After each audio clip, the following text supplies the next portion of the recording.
ముంబైలోని వాంఖేడ్ స్టేడియంలో రాత్రి జరిగిన ఐపీఎల్ రెండవ మ్యాచ్లో ముంబై జట్టు కోల్కతా నైట్ రైడర్స్ జట్టును ఓడించింది. 6 వికెట్ల తేడాతో ముంబై జట్టు ఘన విజయం సాధించింది. ఒకసారి ఇరు జట్ల స్కోర్ వివరాలను పరిశీలిస్తే కోల్కతా నైట్ రైడర్స్ జట్టు టాస్ ఓడిపోయి మొదట బ్యాటింగ్కు దిగింది. రహానే 67 పరుగులు, అలెన్ 37 పరుగులు. ఈ ఓపెనర్లిద్దరూ కోల్కతా నైట్ రైడర్స్ కి మంచి ప్రారంభాన్ని ఇచ్చారు.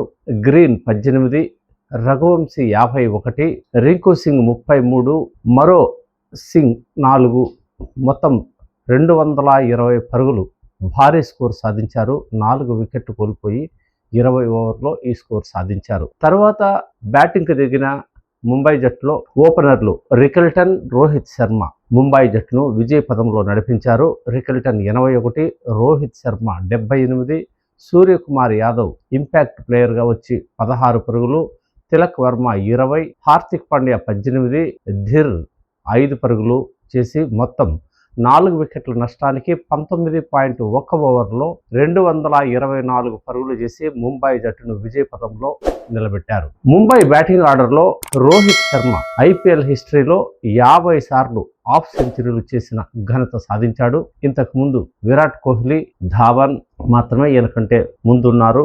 అలాగే 23 బంతుల్లో ఫాస్టెస్ట్ హాఫ్ సెంచరీ కూడా ఈయనే నమోదు చేయడం. ఈయన విషయంలో ఇప్పటి వరకు చేసిన హాఫ్ సెంచరీలో ఈ 23 బంతుల్లోనే హాఫ్ సెంచరీ చేయడం ఈరోజు ఆటలో విశేషం. కోల్కతా నైట్ రైడర్స్ జట్టులో బ్యాటింగ్ ఆర్డర్ బలంగా ఉండి 220 పరుగులు చేసిన ఓటమిని చవిచూడడం ఈరోజు ఆటలో విశేషం. వాంఖేడ్ స్టేడియం రెండోసారి ఆడే జట్టుకు డ్యూ కారణంగా బ్యాటింగ్కు బాగా అనుకూలిస్తుంది అన్న పేరుంది.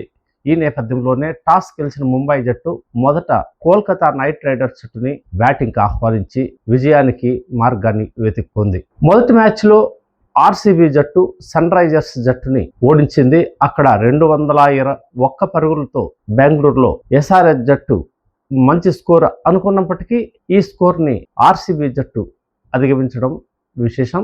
ఇక్కడ 220 పరుగులు చేసిన ముంబై జట్టు కోల్కతా నైట్ రైడర్స్ ని ఓడించడం మరో విశేషం. అంటే ఐపీఎల్లో ఇక 250 పరుగులకు పైగా చేస్తే తప్ప విజయం ఖచ్చితంగా లభిస్తుందని చెప్పలేని పరిస్థితి తలెత్తిందని క్రీడా వర్గాలు వ్యాఖ్యానిస్తున్నాయి.